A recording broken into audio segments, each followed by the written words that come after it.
the talking points. Thank you for joining in today as we delve into part 2 of Hidden Figures. Today we're going to look at a story between 3 people, a story that entails choices, a story that entails outcomes, and a story that entails wisdom. And so today we're going to learn from these 3 characters this particular need. All of us need to do this because we're all at some time or another faced with challenges. We're all faced with battles. And so sometimes we have to discern how to win the battle, especially the battle that's right there in front of you. So we're going to look at the story of Abigail, David, and Nabal and try to understand what we can draw from that story that would help us to win the battles that we face in everyday life. So let's go right into the story. Hidden Figures Part 2. Discerning how to win the battle right there in front of you. So this is taken from 1 Samuel chapter 25 verses 2 through 42. Now I could actually summarize this entire story, but as I was going over it, I think we do a disservice by just summarizing the entire story. I'm going to read these passages, and hopefully as we read them, that we can better see exactly what's being conveyed, exactly what we can extract. Let me say this, and I mentioned this last time we were together. Every time that you read a biblical passage, I don't care if you read the same passage last week, if you read that same passage this week, there's something in the text that you didn't see the last time. And so there's something in this story, no matter what you may have heard before, but there's something in this story that can help us, that can edify us, that can give us the assurance that we need when we're facing battles or conflicts and not know how to respond. So we're going to get right into it. So we'll go on to 1 Samuel chapter 25, beginning at verse 2. But before we do that, let's just go right there now. Let's just go right into it. Beginning at verse 2, it says, "There was a man in Maon whose property was in Carmel. The man was very rich. He had 3,000 sheep and 3,000 goats. And he was shearing his sheep in Carmel. Now the name of the man was Nabal, and the name of his wife Abigail.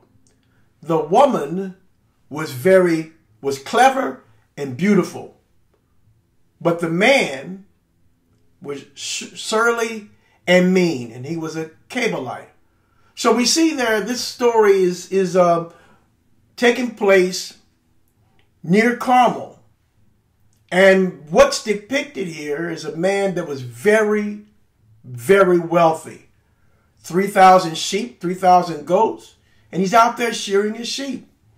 And it does give a contrast between Abigail and her husband. Abigail not only had good looks, but she was intelligent. On the other hand, Nabal was surly. And surly describes behavior that's threatening, unfriendly, and irritable. It's the kind of behavior that nobody wants to be around.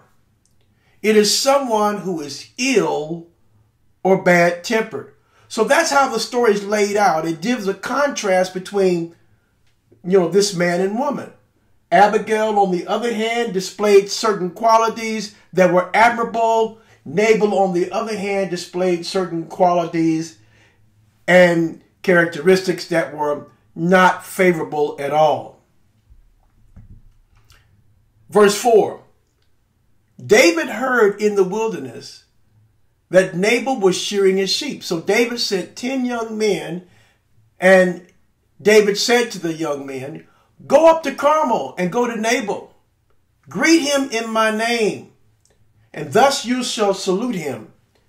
Peace be to you, and peace be to your house, and peace be to all that you have. It was a common greeting that we find somewhere in that particular region, and still today, whether it's in Aramaic, whether it's in Hebrew, whether it's in Arabic, there are similar greetings just like this that we can interpret in English that means peace be to you, peace be to your house, and peace to all that you have. And he said, I hear that you have shearers. Now your shepherds have been with us, and we did them no harm. They missed nothing, and all the time they were in Carmel. Ask the young men, and they will tell you. Therefore, let my young men find favor in your sight, for we've come on a feast day. Please give whatever you have at hand to your servants and to your son David.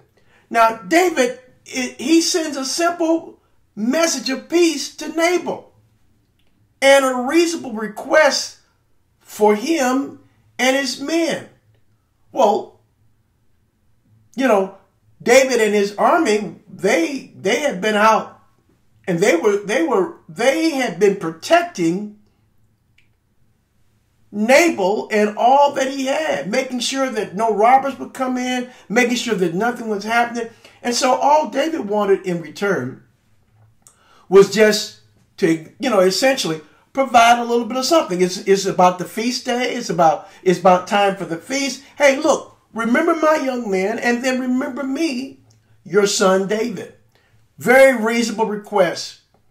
We took care of you. We just asking that you just break us off a little bit. Give us something back in return for, you know, our troubles, and my men are wearied, and so on and so forth. When David's young men, verse 9, when David's young men came, they said to Nabal in the name of David, and then they waited. But Nabal answered David's servants, who is David? Who is the son of Jesse? There are many servants today who are breaking away from their masters.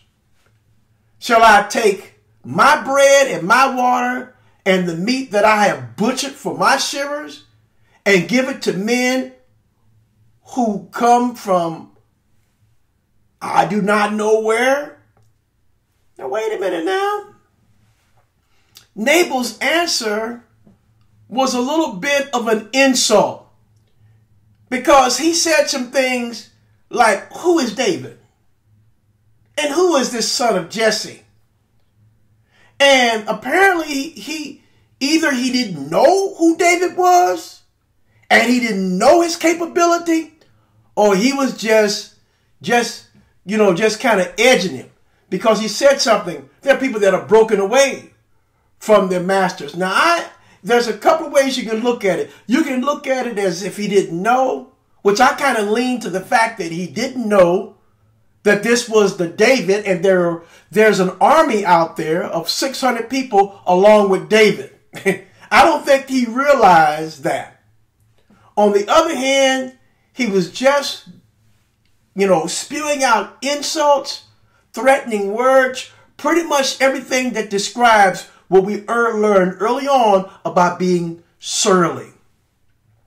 So David's young men turned away and came back and told him all this.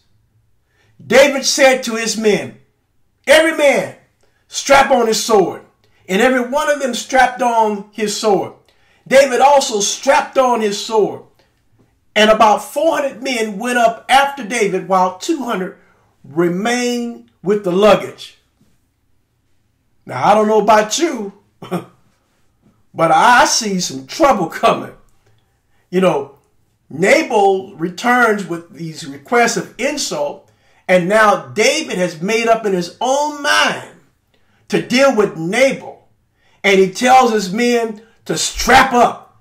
I mean, I got a visual of this, that it's about to go down, all because of the words that were said by Nabal, the insults and the disrespect and the lack of acknowledgement of what this army of men have done.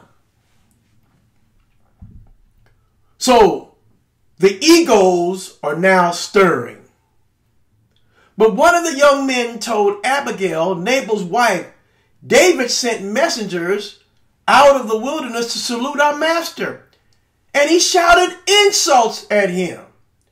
Yet the men were very good to us, and we suffered no harm. We never missed anything when we were in the fields, as long as we were with them. They were a wall to us, both night and day, all the while we were with them keeping the sheep. Now therefore know this and consider what you should do. For evil has been decided against our master and all of his house. He is so ill-natured that no one can speak to him. I'm sure we all know people that are like that, are just ill-natured, that you just can't talk to them because they always, they just, just upset you. You just can't get through to them. Well, this was Nabal. We see that trouble is stirring. And Abigail, you've got to do something. It's amazing how that sometimes, that God always has people in the cuff to protect us. He always has somebody that will keep us in check. And it's important to have people that we're accountable to. It's important to have people that are not afraid to tell you the truth. Because some people, especially leaders, kind of sometimes puts out the kind of air that their subordinates and the people that they oversee are afraid to tell them the truth. We should not be afraid to tell someone the truth. And even, our colleagues should have access to be able to tell us the truth. We may not always agree with them, and they may not always agree with us. But it's wisdom to sometimes consider what another person is saying, even if what they're saying is making you just a little bit uncomfortable. So in this case, we find that the egos are stirring. Nabal's ego was about to get him and his entire house taken out. And David's ego, that got offended, is about to take out a fool. And so Abigail has got to do something. And sometimes we need those intercessors. Sometimes we need someone to intervene. Sometimes we need a little bit of wisdom. Sometimes that little bit of wisdom before we go off and do something stupid is to pause, take a breath, and ask ourselves the question, is it worth it? Pause, take a breath, and reevaluate what should be the appropriate response to this threatening situation. The one thing we can see that's very clear here, one bit of truth that comes out when you got these egos stirring, don't let your mouth get you in trouble. Don't let your mouth get you in trouble. And that's important to know. That sometimes, it's one thing to have a slip of the lip. But what we see exhibited in the life and in the characteristics of Nabal, he was constantly always spurting off at the mouth, saying things that were just upsetting to other people and threatening. It's right there in the scripture. And we can see that those kind of egos can get people in trouble. It's that kind of wordsmithing back and forth to where you say this and they say that. Tit for tat, back and forth. And what happens, nobody gets anywhere and everybody gets upset. Let's go to the next slide. Things that make for peace. Verse 18. Then Abigail hurried and took 200 loaves and 2 skins of wine, 5 sheep ready dressed, 5 measures of parched grain, 100 clusters of raisins, and 200 cakes of figs. She loaded them on donkeys and said to her young men, "Go ahead of me, and I'm coming after you." But she did not tell her husband Nabal. And as she rode on the donkey and came down under the cover of the mountain, David and his men came down toward her, and she met them. Now David said, "Surely it was in vain that I protected all that this fellow has in the wilderness, so that nothing was missed of all that belonged to him. But he has returned me evil for good." God do so to David, and more also, if by morning I leave so much as one male of all who belong to him. Oh no. What we see here, it's about to go down. He had already made up in his mind that he is going to wipe out every male that was a part, even probably the same men that he protected. He going to wipe them out too. So Abigail, we find in this text, she's scurries to make peace with David, while David is set on making war with the house of Nabal. Let me say this, and here we find the gospel truth. Here we find the words of Jesus. Blessed are the peacemakers, for they shall be called the children of God. What we find here in the character and nature of Abigail, in the midst of two infused egos, we find a peacemaker, someone that's able to come in and to say the right things at the right time in hopes of getting a positive result. Because really, as we can see, we're about to see here, things are up in the air. It's up for grabs. So we're going to see what happens here.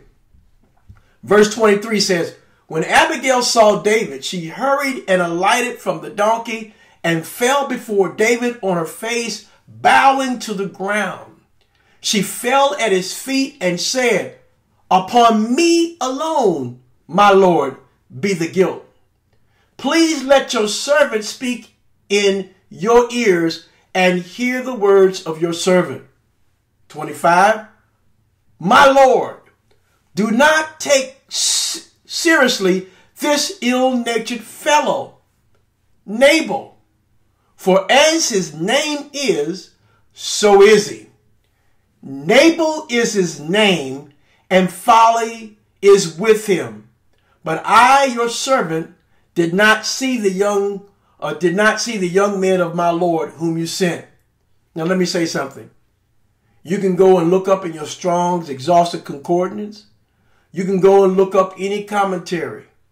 But the name Nabal, wherever you look, it means fool. So she said, as his name is, so is he. She said, he's a fool. Now my mama told me something years ago when I was a little boy. She said, when you find a fool, you leave him a fool. Sometimes it's not worth your time to try to correct a fool. In fact, the book of Proverbs tell you about trying to correct a fool. It's to no avail. But we do learn something on how to talk away a situation that could be virtually hazardous to those who are in the context. Proverbs 15:15 says, "A soft answer turns away wrath." So we can see that she was discerning how to win the battle that was right there in front of her. She was the hidden figure that we see here that turned the tides of disaster and turned it into a situation of opportunity for peace and blessedness, all because of a soft answer. Colossians 4:6 says, "Let your words be seasoned with salt." Let's read that. I'm going to read it. 4:6 says, let your speech always be gracious, seasoned with salt, so that you may know how you ought to answer everyone. Now that puts in check just to say anything off the cuff or say anything that comes out of your mouth. You got to think about what you're going to say to maybe an opposing party, or maybe someone that's getting on your nerves, or maybe someone you don't necessarily agree with, either their political position or spiritual ideas or whatever the case it might be. You just can't open up your mouth and just say anything. Not as a Christ follower. I'm just keeping it real. The word says, let your words be seasoned with salt. It's important to allow your words to minister grace to those that have your attention. And if my words cannot minister grace to those that have my attention, maybe I shouldn't say it. Maybe I should just keep my mouth shut. Remember, we want to preserve ourselves from allowing our mouth to get us in trouble.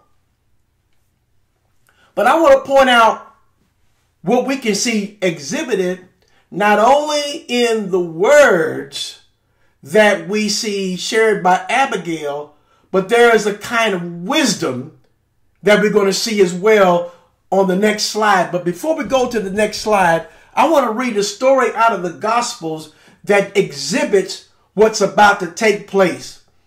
And in Luke 14, verse 31 through 32, it says these words. And he says,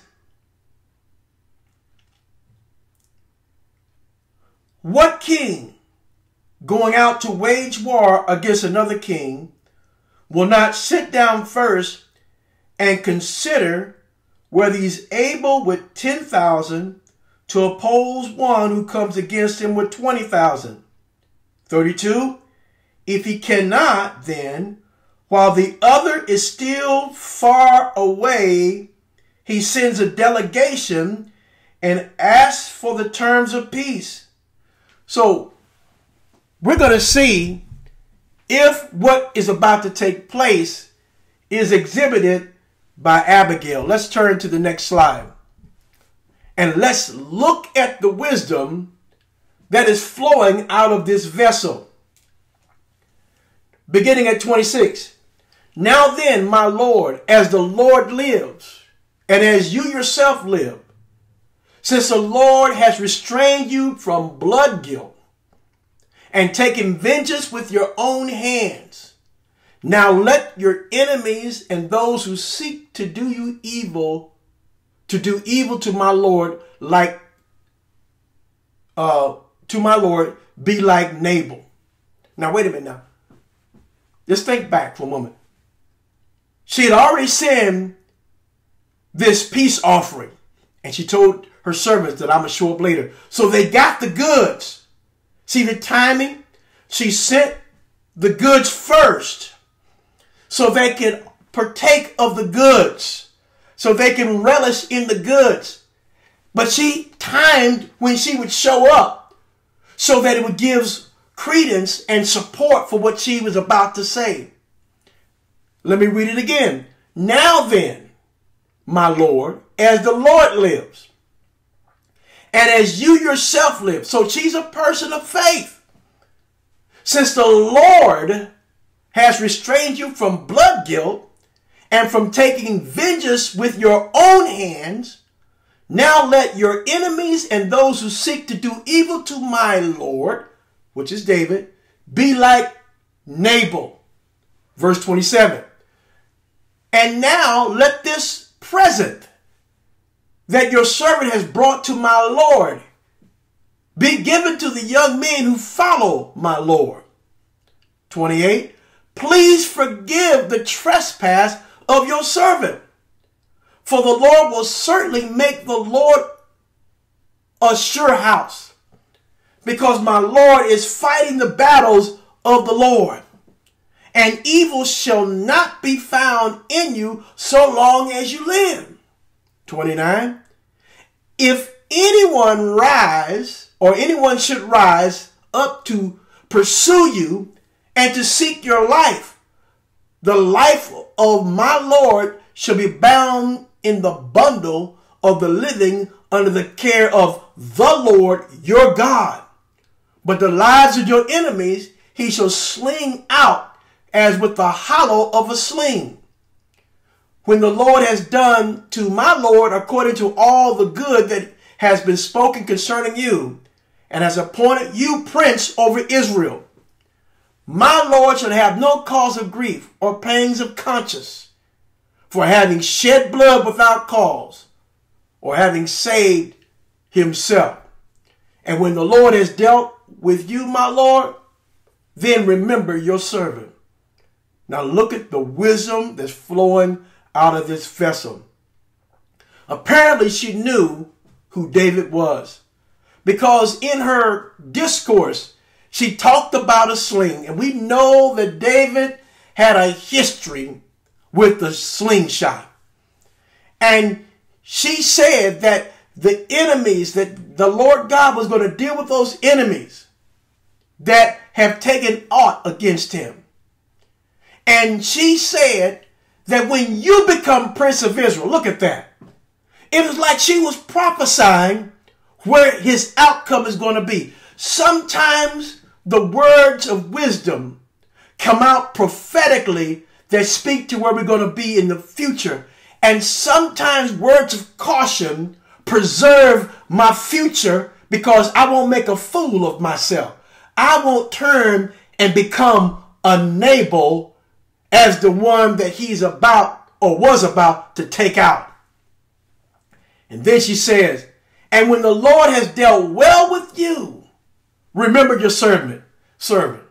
In other words, when you come into your kingdom, don't forget about me.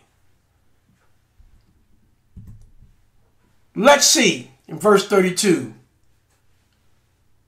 Good sense kept him from killing a fool. David said to Abigail, blessed be the Lord, the God of Israel, who sent you to me today. She became a sent one. She became an emissary. She, in essence, was a type of emissary that brought about peace. Blessed be your good sense, and blessed be you who have kept me today from blood guilt and from avenging my own self by my own hand. Yeah, he could have took him out, but because of the good sense of Abigail, it was able to help him to keep himself in check. 34, for as surely as the Lord, the God of Israel lives, who has restrained me from hurting you, unless you had hurried and come to meet me, truly by morning there would not have been left to Nabal so much as one male. Then David received her hand and what she brought to him, and said to her, go up to your house in peace. See, I have heeded your voice, and I have granted your petition. Let's read on. Some things will take care of themselves. So now David has changed his mind. David has received words of wisdom. David has submitted his battle to the context of wisdom, to the category of good sense. Some battles are won by simply regarding good sense. Verse 36. Abigail came to Nabal. He was holding a feast in his house, like the feast of a king. Nabal's heart was merry within him, for he was very drunk. So she told him nothing at all, until the morning light. She wanted to wait and ensure that he was clear-headed and that hangover was gone. And in the morning, when the wine had gone out of Nabal, his wife told him these things, and his heart died within him, and he became like a stone. About 10 days later, the Lord struck Nabal, and he died. When David heard that Nabal was dead, he said, "Blessed be the Lord who has judged the case of Nabal's insult to me, and has kept back his servant from evil.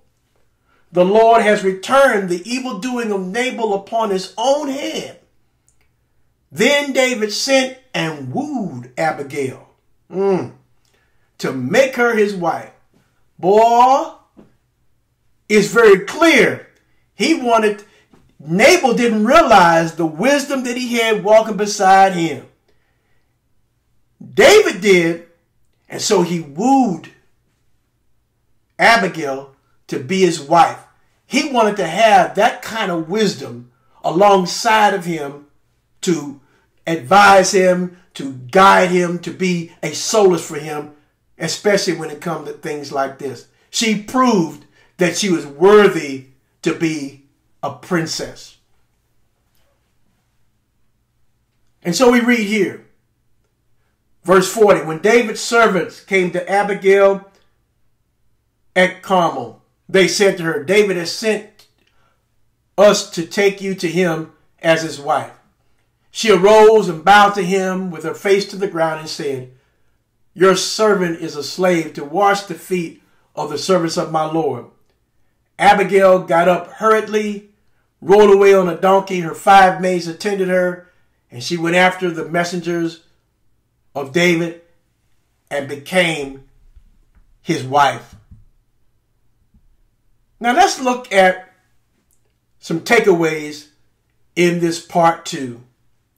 I'm sure there's some other things that may have come to your mind as we were going through this story. But let's find out a few things that we can take away that we can add to our own life or reflect upon maybe for a future time. The hidden figures in this story is displayed in the character of 2 people, David and Abigail. And what we learn in this story is, whose battle is it anyway? He could have consumed upon his own flesh by taking things and taking matters into his own hand.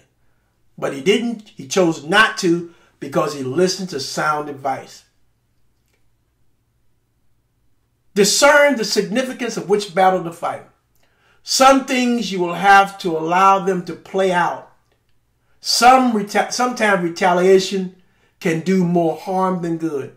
In this case, the best thing to do was for David to do nothing, and the matter corrected itself. Sometimes when we put our hands on stuff, we just mess it up. Sometimes we just need to just be wise enough to know, you know what? This is not worth it. I'm not going to put my hands on it, and it'll take care of itself. Third point, remember the Nabal factor. Why kill a fool when you're destined to be king? And here's one. It's a kind of play on words. What is the opposite of Nabal? And that is reasonable. Clearly, Abigail's husband was not reasonable at all. Don't waste your debating with a fool. Some people are not worthy of your attention that you give them.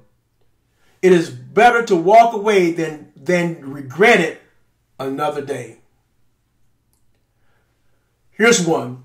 You don't have to prove every point when you know you're right. And that's the problem we have today. Sometimes our ego gets in the way when we know we're right and we're trying to prove a point. So it becomes tit for tat, becomes a battle, becomes unnecessary wrangling and unnecessary use of energy. You can use that energy somewhere else. You don't have to prove every point when you know you're right. Number 7, uncovered blessings are hidden through personal restraint. By him holding himself back, David.